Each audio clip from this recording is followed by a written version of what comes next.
À quel moment faut-il s'écouter? Bienvenue dans ce live. C'était pas prévu, comme souvent, mais j'ai reçu quelques questions par rapport au live d'hier où j'expliquais que voilà, j'étais très fatiguée en ce moment et ça dure depuis quand même pas mal de temps. Mais je ne m'identifie pas à cette fatigue-là. Je ne dis pas que je suis fatiguée, ou du moins j'évite de me le verbaliser.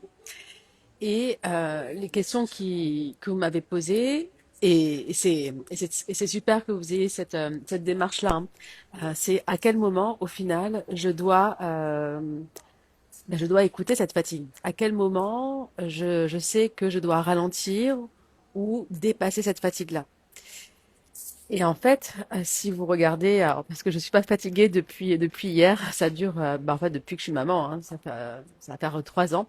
3 ans où, bah là, ce sont des choix, hein, de faire du cododo, faire l'allaitement qui dure et voilà, il y a des phases où Kathleen elle réclame pas, et je pense qu'aussi au niveau hormonal, ça y joue beaucoup. Mais je sais pourquoi je fais les choses, donc c'est pour ça aussi que quand on sait pourquoi on fait les choses, la fatigue, elle est là, mais je ne m'identifie pas à elle.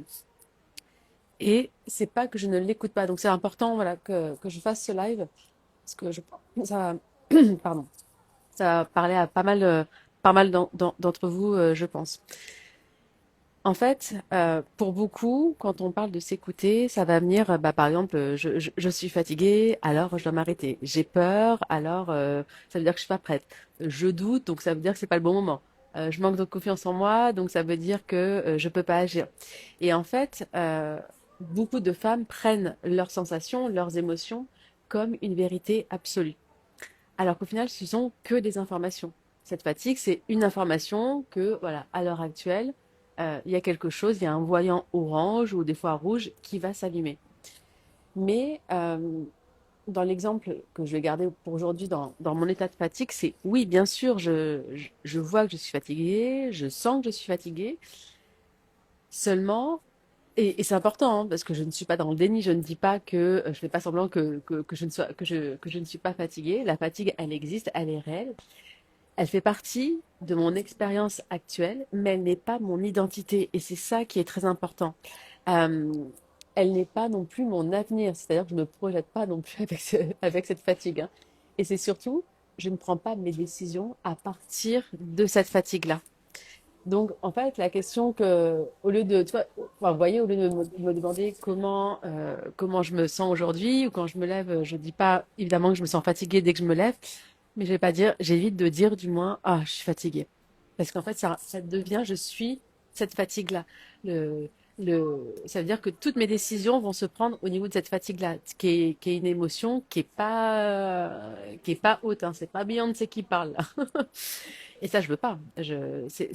C'est pas ma façon de vivre. Donc, plutôt, je me demande, c'est qu'est-ce que la Coraline que je suis en train de devenir par rapport à la vision que j'ai de mon avenir, qu'est-ce qu'elle ferait avec cet état de fatigue? Et c'est là que tout change au final. Parce que ma version future, elle va pas faire les mêmes choix par rapport à la Coraline d'aujourd'hui. Si Coraline d'aujourd'hui, je fais tous mes choix par rapport à mon niveau de fatigue aujourd'hui, j'arrête tout. Clairement, j'arrête tout. Euh, mais c'est pas ce que je veux. C'est pas ce que je veux. Et d'arrêter tout, c'est vraiment me couper, me couper, j'allais dire, mais alors c'est pas l'herbe sous le pied, oui, mais c'est surtout mes paillettes, tout ce pourquoi j'ai envie de vivre au final. Donc en fait, la Coraline que je suis en train de devenir, la Coraline dans un an, dans quelques mois, dans 10 ans, bah, c'est elle qui me donne les réponses. Parce que je ne peux pas avoir les réponses de quelque chose dont je n'ai pas encore expérimenté. Donc je veux pouvoir concilier tout. Et au final, j'adapte. J'adapte. Donc par exemple, je vais adapter mon alimentation, je vais adapter les horaires de travail. Alors, je travaille pas beaucoup, hein, je travaille 2 heures par jour, mais je vais adapter par rapport, plutôt travailler le matin et pas l'après-midi. Et ça veut dire que si le matin, pour X raisons, ce n'est pas possible de travailler parce que Kathleen me sollicite ou peu importe, je vais pas mettre tout le temps tout sur Kathleen, et ben je ne travaille pas. Je ne travaille pas cette journée-là. Donc j'adapte. J'adapte au maximum, j'adapte, mais je continue. Je continue.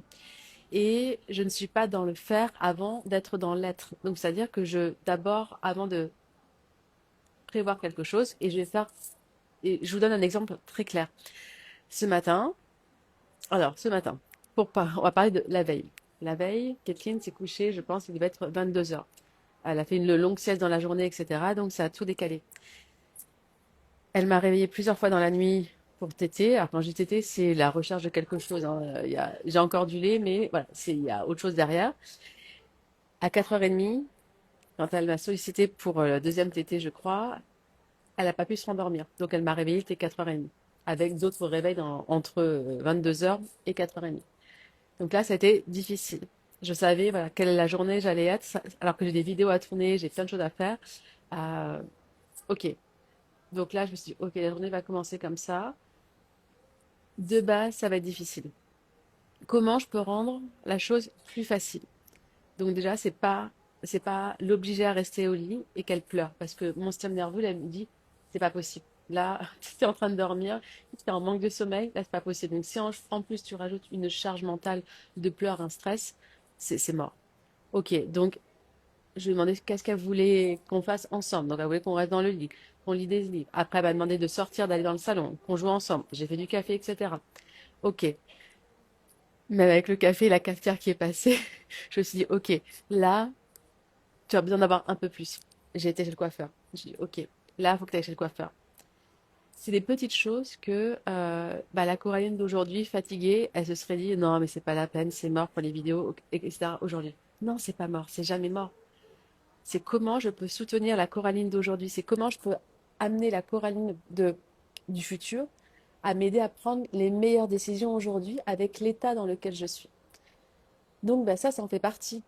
Euh, c'est là, par exemple, la journée que je décide de créer par rapport au niveau de fatigue à l'heure actuelle, j'attends que Catherine soit couchée avec la nanny pour la sieste. Je vais rentrer à la maison. Je vais brainstormer sur le script des vidéos que je dois tourner, commander à manger. Je suis pimpée, donc je me sens mieux. Mon niveau de fatigue est du moins est relevé et un peu plus bas, même si c'est toujours là. Et je vais tourner ces vidéos. Donc je fais ce qu'il y a à faire. Mais par contre, je pipe mon quotidien. Là, à côté de moi, là, j'ai mon matcha. Mon matcha, ça m'aide à me connecter à la version de moi de la Coraline qui va dans un café sympa, qui fait la création de son contenu par rapport aux choses que vous me demandez et dont il y a de l'intérêt, hein, parce que je ne vais pas répondre aux choses dont il n'y a pas d'intérêt. Donc, c'est toujours par rapport euh, à la Coraline en devenir. Donc, c'est important de se rappeler que l'adaptation n'est pas l'abandon, d'accord? Donc, quand je suis fatiguée, je ne force pas, mais je vais venir m'interroger, voilà, qu'est-ce que je peux faire de mieux? Est-ce que je peux adapter ma pratique sportive? Est-ce que je peux déléguer des choses? Est-ce que je peux réduire certaines choses? Est-ce que je peux reporter certaines choses? De manière à ce que je puisse continuer d'avancer, mais que je me sente pas asphyxiée, hein. Par contre, je renonce pas à ma direction. Et ça, c'est vraiment une énorme nuance qui est à faire. Parce que beaucoup de femmes, au final, quand elles prennent leurs décisions depuis leur état actuel, elles créent un futur depuis leur peur du présent, la peur d'aujourd'hui, leur niveau de fatigue aujourd'hui, leur manque de confiance en elles, le manque d'énergie, le fait qu'elles se sentent peut-être perdues, qu'elles n'aient pas de direction. Elles font tout depuis leur état actuel. Oui, mais de faire tout depuis un état actuel va entraîner les résultats qu'elles ne désirent pas. C'est pas ça qui va les amener à changer leur quotidien.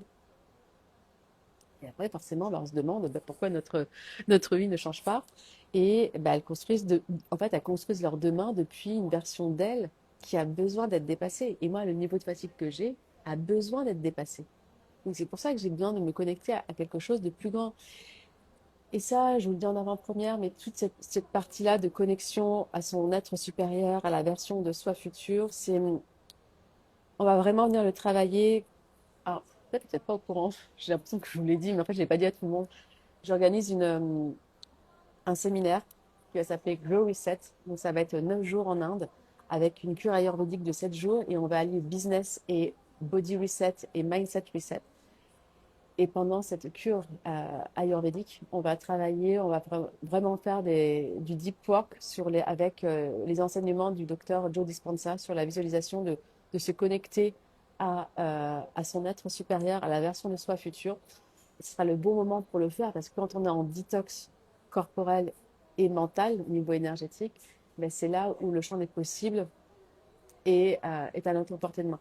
Donc ça, on le fera parce que c'est une pratique que je fais quasiment au quotidien et que j'accentue davantage quand je suis fatiguée. Vous voyez, donc j'adapte les moments où j'ai moins de fatigue, j'en ai moins besoin. Par contre, quand j'ai plus de fatigue, j'ai besoin de me connecter davantage à ma vision. Donc ça, on le fera vraiment ensemble. Donc, ce que j'essaie de faire chaque jour, c'est surtout pas écouter la femme que je suis aujourd'hui. Hein. Ça, c'est non, je vous déconseille. C'est plutôt d'écouter la femme que je deviens. Cette femme qui existe déjà au final. Hein. Elle a déjà des standards, elle a une façon de prendre soin d'elle, une façon de se comporter, de penser, de décider. Et chaque jour, je me demande, mais qu'est-ce que cette Coraline-là, qu'est-ce que cette femme-là, elle ferait de différent? Voyez. Et donc, par exemple, ça serait peut-être que la Corinne d'aujourd'hui, elle attendrait que la formation en Inde de yoga, la dernière que je vais donner, va être complète. Donc, il reste 4 places avant de lancer le séminaire Glory 7. Ben non, la Coraline future, elle n'attend pas. C'est deux choses qui sont complètement différentes et complémentaires. Le Glory Set, c'est pour les femmes qui sont entrepreneurs, qui ont un business et qui savent qu'au final, leur business est la conséquence de qui elles sont. Donc, en prenant soin de leur intérieur, elles prennent soin de leur business. On peut s'accorder 9 jours en dehors de la France, continuer son business, continuer à créer de l'argent, continuer à créer de la valeur, à aider les gens, etc. Tout en recevant. Et j'en suis la preuve. Je vais faire cette cure ayurvédique avec vous, tout en vous accompagnant avec ma famille en plus. Donc tout est possible. Mais pour ça, il faut le vivre. Donc c'est pour ça que je vous propose cette expérience. Je vais vous envoyer une newsletter la semaine prochaine, lundi, où il y a toutes les infos. Là, je réserve pour l'instant l'exclusivité aux femmes qui sont membres de The Blue Leader. Et selon le nombre de places qu'il y aura, parce qu'on n'a que 8 hein, pour Glowy 7 en Inde. Donc c'est dans une clinique ayurvédique qui est tenue par des membres d'une même famille de génération en génération. Ce sont des médecins et c'est une clinique qui m'a été recommandée par plusieurs personnes. Et c'est la personne qui me l'a recommandée, Valérie, elle y va chaque année. Et là-bas, donc chaque année, elle rencontre plus ou moins les mêmes personnes, dont un journaliste qui travaille au New York Times, donc à New York, qui lui a dit que je crois que ça fait 15 ans, que lui, il a testé des cures ayurvédiques partout en Inde, parce il est d'origine indienne. Et c'est le meilleur centre ayurvédique qu'il ait trouvé. Donc, voilà, j'avais 100% confiance en Valérie quand elle m'a dit voilà, que cet homme-là avait testé énormément de sang. Là, je dis OK, let's go, parce que je veux le meilleur du meilleur. J'ai déjà fait des cures ayurvédiques, mais là, je voulais vraiment quelque chose où je puisse vous accompagner en profondeur, parce que le médecin et voilà, toute la pharmacopée va vous accompagner autant au niveau corporel hein, que énergétique. Le matin, ce sera yoga avec moi. Ensuite, on fait le petit-déj. On a une consultation par jour avec le médecin. Les soins qui sont adaptés par rapport aux pathologies voilà, de chacune, pourquoi on y va, de qu'est-ce que le corps a besoin. Déjeuner. Ensuite, on a nos 3 heures d'atelier ensemble par jour. On aura aussi une après-midi de la visite de la pharmacie du centre. Euh, une marche quotidienne, parce que c'est important de mettre le corps en mouvement et de se connecter à la nature. Le soir, après la marche, on a 30 minutes de soins individuels et le dîner ensemble. Donc ça, c'est 7 jours. 7 jours de cure ayurvédique. Et ensuite, je vous emmène 2 jours dans un hôtel premium à Cochin. À Cochin, où là, on va vivre plus l'aspect Beyoncé, parce que pendant 7 jours, on aura vécu plutôt l'aspect Bouddha, se recentrer, hein, mais c'est recentrer, mais make money also. C'est l'un avec l'autre. Ça veut dire, voilà, je peux prendre soin de moi et continuer à travailler dans mon business, parce que quand je prends soin de moi, je travaille sur mon expansion. Et donc, après, pendant les 2 jours, ça va être pool party, ça va être voilà, des mises en application avec des exercices très concrets, on va faire des exercices de mindset, enfin, vraiment appliquer à votre business vers là où vous voulez aller pour les 12 prochains mois. Et en plus, comme je sais que quand on est ensemble, il y a un momentum hein, qui se crée, on est motivé, on fait des choses ensemble. Et quand on rentre à la maison, c'est souvent plus difficile. Donc pendant 3 mois après, on a un mentorat ensemble. Donc pendant 3 mois, on aura un mentorat par mois collectif. Et je vous ai individuellement en coaching one-on-one avec moi pendant ces 3 mois. Donc c'est 9 jours sur place ensemble de séminaires Ayurvedic Business Mindset. Et ensuite, pendant 3 mois, on continue l'aventure ensemble. Donc, je crée l'expérience que j'aurais, que j'aurais aimé avoir quand j'ai lancé mon business ou quand j'ai lancé, mais quand j'ai voulu prendre une autre direction et pas la direction faire, mais être. Parce que tout ce que l'on crée est la résultante et la conséquence de qui on est. Donc là, on va venir vraiment travailler sur notre énergie, notre être, comment voilà, prendre soin de son corps, de son énergie pour créer des millions, créer l'abondance que l'on veut. Mais si on n'est pas bien en soi, tout ce qu'on va créer va être sur la même fréquence. Donc c'est pour ça que j'ai créé Glowy 7. Donc ça, je vous en dis plus, mais si vous voulez avoir des infos en avant-première, je vous laisse me contacter. Mais pour revenir sur le thème du live, parce que là, je me suis un peu... hop, la vraie écoute n'est pas... Ce que je notais, c'est que la vraie écoute n'est pas de laisser chaque émotion conduire votre journée. Surtout pas. La vraie écoute, c'est entendre ce qui est présent aujourd'hui, tout en restant fidèle à votre direction et ce que vous avez choisi. C'est qu'est-ce que vous décidez de nourrir. Oui, je suis fatiguée, mais c'est pas ça que je viens nourrir. C'est au contraire tout ce qui va pouvoir élever, m'élever. Le matcha, il m'élève plus qu'il me descend. Le fait d'aller chez le coiffeur, me faire mon brushing, ça m'élève parce que je me sens mieux. Du coup, je me sens plus pimpée, je me sens plus glow. Donc, je vous fais cette face cam, ce live. Ensuite, j'avais tourné des vidéos pour le programme Glow Money Mindset. Vous voyez, j'ai finalisé